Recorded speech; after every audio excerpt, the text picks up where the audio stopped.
Hi everyone and welcome to English Digest. I'm Pat. I'm Leah. And today we're going to take a look at the first part of our literature article for this month. And we've got a play this month to explore. We do books. We did graphic novels last month. This time we've got a play, Oscar Wilde's An Ideal Husband. I think, Pat, one question I have for you is, are you an ideal husband? Far from it, I believe. Yeah, I don't think... I think it's really tough for anybody to claim being an absolute ideal husband. But as we'll see, it does depend on your definition of the word ideal. That was what I was going to ask. Where does it go to with the definition of ideal? We'll find that out a little bit today.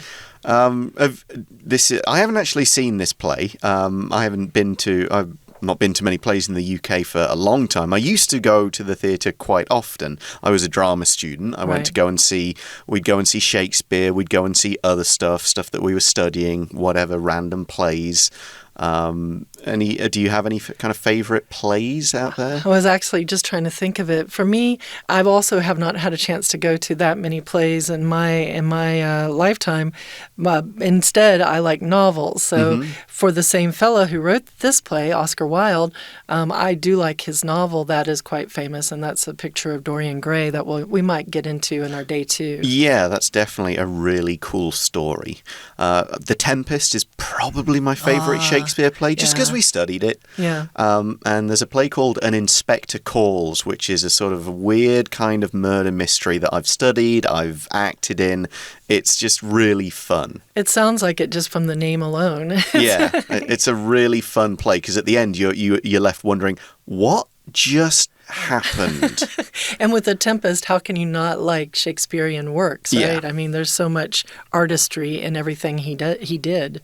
All right, so with Oscar Wilde's play An Ideal Husband today, let's read through day one. In 19th century London, Sir Robert Chiltern is a prominent figure in high society. He holds a position in the Foreign Office with a future full of political promise. Representing the ideal husband, he is seen as a model of integrity and is deeply devoted to his wife. However, hidden behind Robert's perfect exterior is a secret from his past ready to shatter his cherished life. The threat becomes real when the cunning Mrs. Cheverley appears at an upper-class party hosted by the Chilterns. Armed with a letter detailing Robert's questionable career beginnings and income sources, she aims to blackmail him into supporting a fraudulent canal investment scheme she is involved in. Trapped by the potential ruin of both his career and marriage, Robert reluctantly yields to her demands. Before leaving the party, Mrs. Cheverley can't help but boast about getting Robert's support to Lady Chiltern, her former schoolmate. Remembering Mrs. Cheverley's history of lying from their school days, Lady Chiltern is taken aback. Unaware of the blackmail, she struggles to comprehend why her respected husband would agree to the requests of such a deceiver. In Lady Chiltern's point of view, their marriage rests on the idea of her possessing an ideal husband.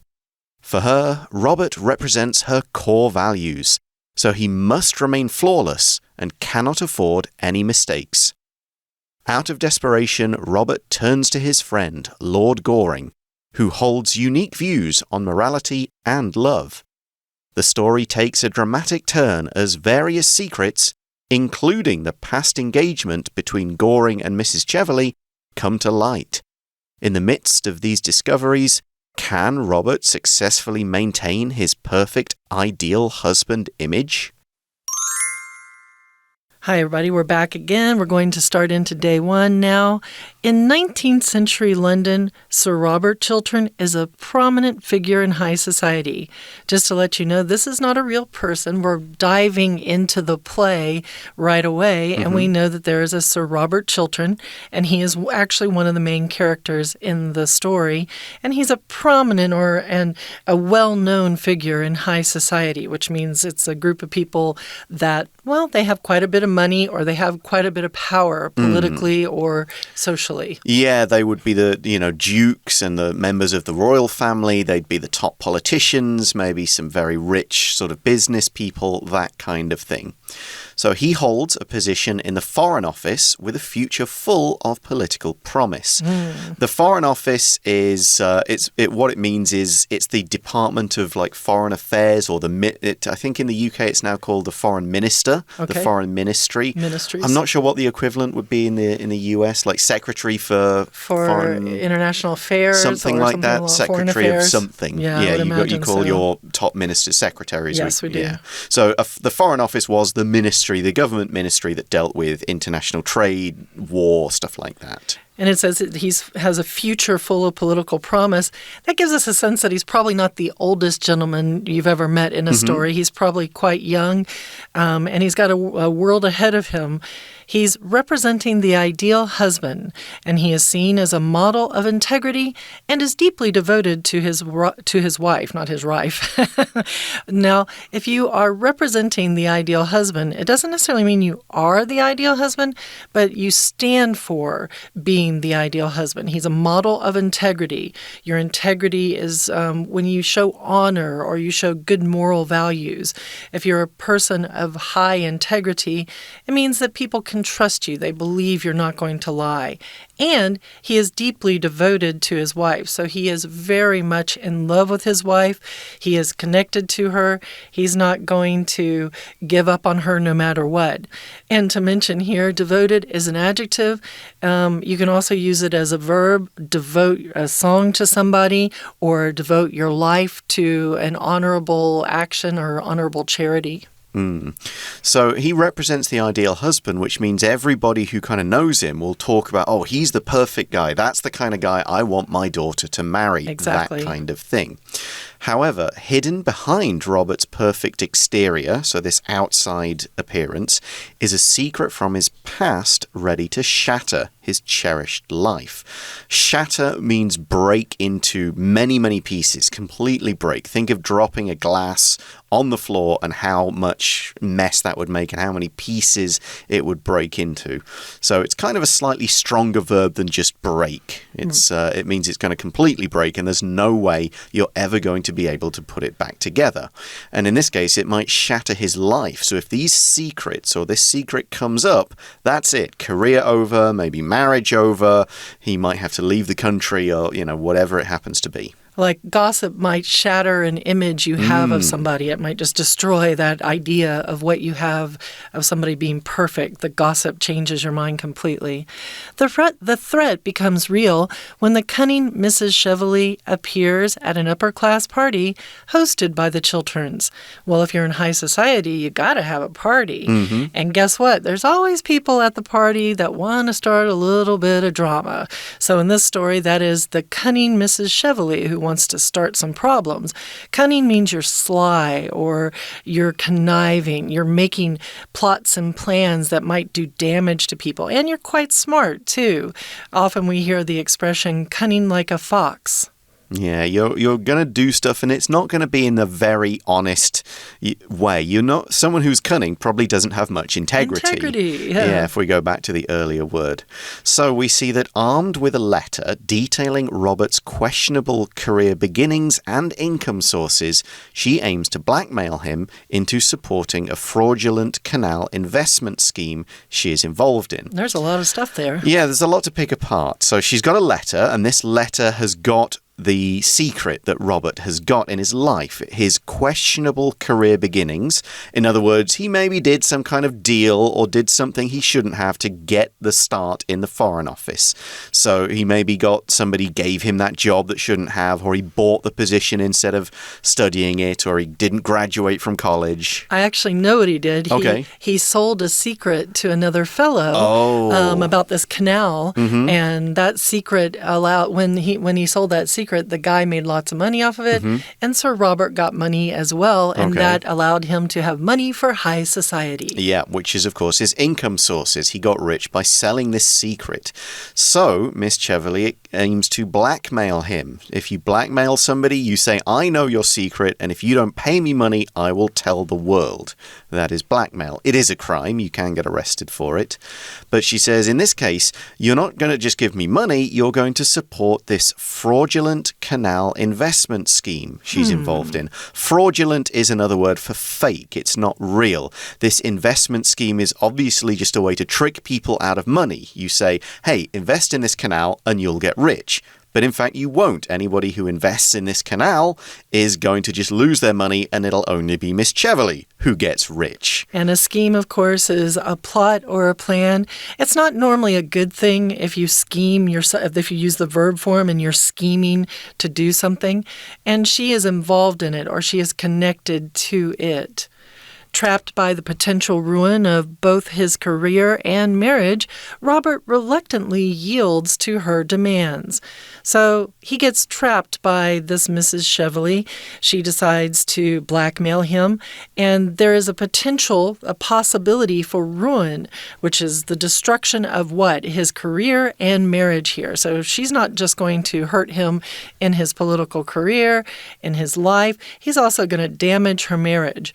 And because Robert feels that fear with the blackmail request, I guess it's not really a request when you blackmail, is it? He reluctantly yields to her demands. When you reluctantly do something, it's like, think about when your mom says, hey, go clean up your room right now, and you walk really slowly and you go, okay, Mom. You're reluctantly going to go and do the job. Oftentimes you're told to be a good sport, and when you lose a game, go and shake the other team's hands or give them a high five. And if you walk really slowly and you don't even look at the guys or you don't smile, then you're doing it very reluctantly. You're not willing to. She yields. He yields. He reluctantly yields, so he gives in. Yeah, he says, okay, I don't like this, but I guess I have no choice. I'm going to have to do it. I will support this really, criminal scheme that you've got to trick people out of their money to build a canal. We're going to take a short break now. We'll hand over to our Chinese teacher, and in a few minutes, we'll be back to carry on with the plot of An Ideal Husband.Hello everyone, 我是派老师。今天讲解的是寒假合刊 Unit4 Morality and Marriage Explored in an Ideal Husband 第一天的课程。这个单元介绍英国文学史当中非常著名的作家王尔德的一个剧本。剧本名称是 An Ideal Husband 理想丈夫。对政治新闻有点兴趣的同学，应该都看过不少政治人物形象幻灭的相关报道。多数政治人物都希望自己在大众面前可以维持清廉、清新、正直的形象，都希望自己在政治生涯当中能够平步青云。可是往往有些人在步步高升的过程当中，会因为过去犯下的错误而跌落神坛。理想丈夫这个剧本也有类似情节哦。好，我们一起来看学习重点吧。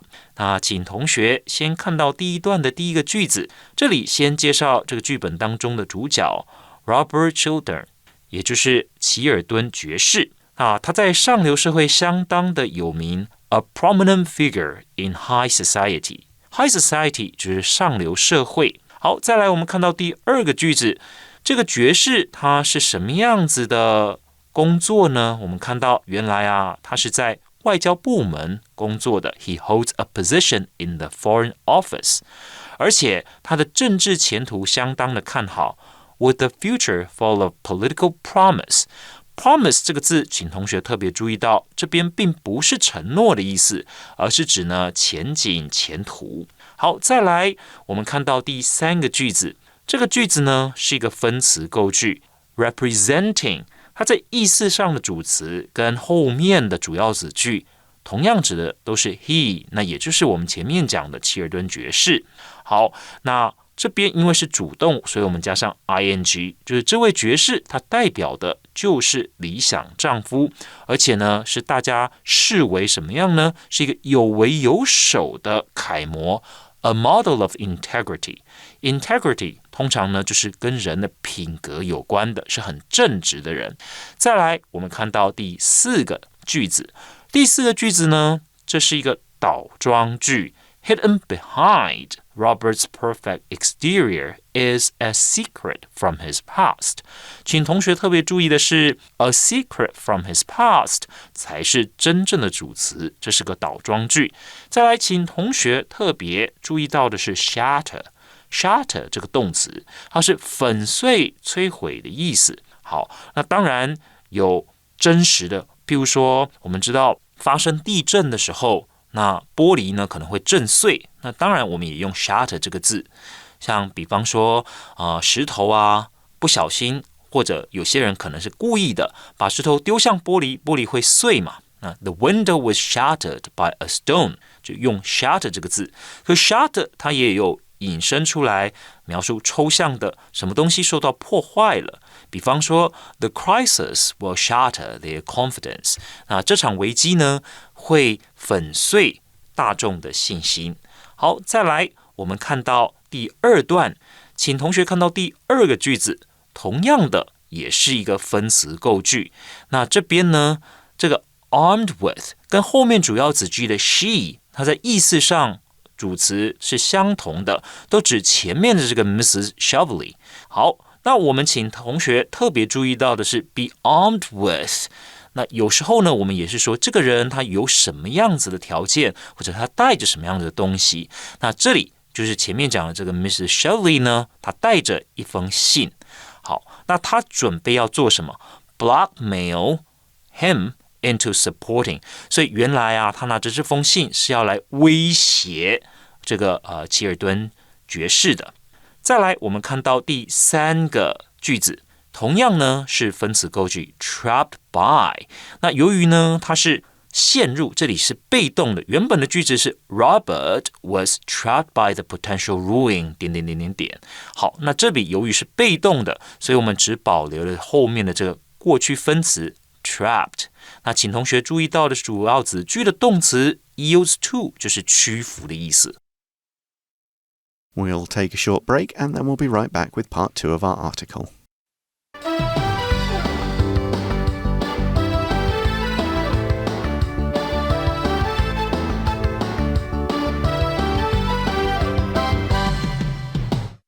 Welcome back, everyone. Let's get back to the story of an ideal husband. So we know that Sir Robert Chilton is being blackmailed. He's going to support this fraudulent, this tricky investment scheme, and he's given up to Mrs. Cheveley because otherwise she'll reveal his secret. But there's another incident at this party. We see before leaving the party, Mrs. Cheveley can't help but boast about getting Robert's support to Lady Chilton, her former schoolmate. Mm-hmm. So we've got an interesting connection there. Mrs. Cheveley and Lady Chilton went to school together. Like I said, at those high society parties, there's always someone there to start some drama, and they normally have connections to your past because people who know you before you had a nose job, they're likely to make you talk about how you used to have a lot of weight on you or you used to have a different kind of hairdo. And those are the folks that want to start drama. That's Miss Cheveley. So, yeah, she boasts about getting, your husband's going to support my scheme, Exactly. But this is a bit of a surprise if you're Lady Chilton. Yes, it is indeed. It says, remembering Mrs. Cheveley's history of lying from their school days, Lady Chilton is taken aback. Ooh. So obviously when they were at school, Mrs. Cheveley was known to be somebody who was always telling stories, making stuff up, causing some trouble. And so it is a big surprise that Robert is going to support her. That's what being taken aback means. You are very surprised. It's almost like you step backwards because you can't believe something. Like, what? How is this possible? I know, you're shocked and surprised. I would think for you, Pat, since you do have a drama background, they would have told you if someone says you're taken aback or you would be told to jump back with shock and have shock on your face. Drop something that you're holding, collapse into a chair, do something. So Mrs. Cheveley has gotten to Lady Chiltern.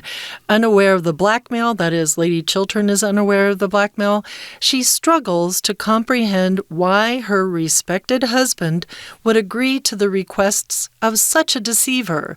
So she remembers Mrs. Chevley is sneaky and she's a liar, and she's struggling. What is she struggling with? She's struggling to understand, to comprehend why her husband, who's such a good guy, he's an ideal husband, why he would do something like take part in some sort of a scheme with this lady, Mrs. Chevley. Yeah, and it seems that Sir Robert is in trouble here because if he doesn't support the scheme, then the secret comes out. But if he does support it, he's kind of losing in another way. And that's what this next sentence or two is about. In Lady Chiltern's point of view, their marriage rests on the idea of her possessing an ideal husband. So if he's supporting this dodgy scheme, how can he be an ideal husband? He's done something that he really shouldn't do. So, hang on, what does that mean for the rest of our marriage? Is it all a lie? Or are we going to continue our marriage because you're no longer ideal? And the word ideal is actually a very interesting thing, even though it's not underlined or bolded. It's something that we might want to mention. An ideal is often something that you put way at the top, and you're like, oh, I want to reach this goal, or I want to be this perfect thing. But the reality is often quite different. Nothing is really going to be perfect in life. There are going to be bumps and bruises. And if there aren't, then you're probably really living a fairy tale that doesn't exist. So we're talking about him needing to figure out a way to maintain himself as the ideal husband. And yeah, his wife, Lady Chiltern, is having some problems with this whole thing that her husband might have been involved in. For her, Robert represents her core values, so he must remain flawless and cannot afford any mistakes. So for her husband is her core values, which is kind of silly if you think about it. If you make another person have to be perfect, and you're putting your requirements on them, they're definitely going to fail. Your core values are your main values, your ones that are closest to your heart, like truthfulness and respectfulness and honor and things like that. And he must remain flawless, so without a flaw. You could also talk about being blameless, which means without blame, and you can add less to other words and it can have that similar usage. Yeah, so she can't believe this idea that he's making a mistake. If that then means he's got some kind of mistake in him, does that mean the marriage was a mistake? Is this the ideal husband she wants? Dun, dun, dun. She's taken aback. Exactly. So we see next that out of desperation, Robert turns to his friend, Lord Goring, who holds unique views on morality and love. Now, this is probably, I think Lord Goring may be the kind of Oscar Wilde of, kind of putting himself in the play. He had unique views on these things. So I imagine Lord Goring probably says a lot of kind of shocking stuff. And maybe is not so desperate to follow what high society says you have to do, like marry a lady or something along these lines. So this is the scenes I'd want to watch. They're going to be quite interesting. So he's like, he's turning to this guy, turning to Lord Goring, like, this is my problem. What can I do? How do I get out of this jam? He's looking for some unique views on how to handle the situation. The story takes a dramatic turn as various secrets, including the past engagement between Goring and Mrs. Chevley, come to light. Whoa. So you have to have some drama in your story as well. Otherwise, it's too dry or too boring. But we have a dramatic turn, and that is when things change very strongly from what they were originally. And our dramatic turn comes from all these various secrets coming out, different secrets. And one of the secrets was a past engagement between Goring and Mrs. Chevley. It seems like, from what I'm seeing in the story, Mrs. Chevley had quite a few former suitors. She had a couple of former people that she was engaged to or with. So Goring now is in a position where he looks like he's not an ideal friend for Robert to go and ask help from. He might not be the right Lord to go and talk to. Yeah, he may have his own kind of motives for the advice that he gives here. And so we finish this day's article by asking, in the midst of these discoveries, can Robert successfully maintain his perfect ideal husband image? No, nobody can. No. So in the midst of is just another way of saying in the middle of, with all of these things happening around him, all these secrets coming out, all of these discoveries suddenly being, brought to light. Can Robert still be this ideal husband? Or, as we will mention in day 2, is Lady Chiltern's point of view about what is ideal going to be the thing that changes? And this is the question we have to find. I love this expression, in the midst of. It makes everything seem very comfortable and cozy and very alive. And I just wanted to mention, too, it's right next to that, what we said before, come to light. Come to light just means to come out into the open, like come into the light of day. So those are a couple things that we are winding up on this day of our story. And the question really does come around again to what is an ideal husband? What is an ideal mate? What is an ideal partner? You might want to think about this a little bit. Do they have to be a good person? Do they need to be kind? Do they need to make lots of money? Do they need to know all the right people? Do they need to be there when you're having a bad day? What is, to support you? What is important to you? That's some of the issues we're going to discuss on day 2, because we're going to finish day 1 with this kind of cliffhanger, we call it, where you're not quite sure what's the end of this story. Of course, you guys can go out, you can read the play, maybe you'll even get a chance to see it. I'm pretty sure it's been made into a movie at some point, so you can watch that and find out how the story ends. We're going to hand over to our Chinese teacher again right now, and then we'll be back just to say goodbye. 好，紧接着看到第3段的第一个句子当中的主要动词 boast， 在这边呢，其实就是 Mrs. Cheveley 她在夸耀，在张扬。那再来，我们看到第2个句子，好 ，Lady Chiltern is taken aback， 请同学把这个 be taken aback 画起来，就是感到非常的吃惊。再来，请同学看到第4个句子当中的动词片语 Their marriage rests on the idea of， 请同学把这个 rest on 画起来。它的意思呢，其实就是基于或者呢根基于什么，或者我们就说依赖着什么。比方说啊，我们知道说一个国家的安全是要看到底有没有其他的国家可以跟他联盟，会跟他一起呢维护这个国防安全。The country's security rested on its alliances。 那比方说像现在很多的民主国家呢，他们会一起对抗这种独裁的政权，这就是所谓的 alliances。 再来，我们看到第4段的第一个句子 Out of desperation, Robert turns to his friend。 请同学把 turn to 这个动词片语画起来，其实就是求助，他去找谁的意思。再来看到第2个句子最后面动词的这个部分，好，这里呢讲到的就是the story takes a dramatic turn as various secrets come into light. Various secrets come into light 就表示这些秘密呢它都曝光了。好，以上就是我们针对这个故事这个剧本第1天课程所做的中文讲解，谢谢大家。Well, that brings us to the end of part 1 of this article, but do join us again tomorrow to find out more about the writer of this play and some of the things about him, as well as some of the themes of the story of An Ideal Husband. We'll see you then. Bye for now. Bye for now.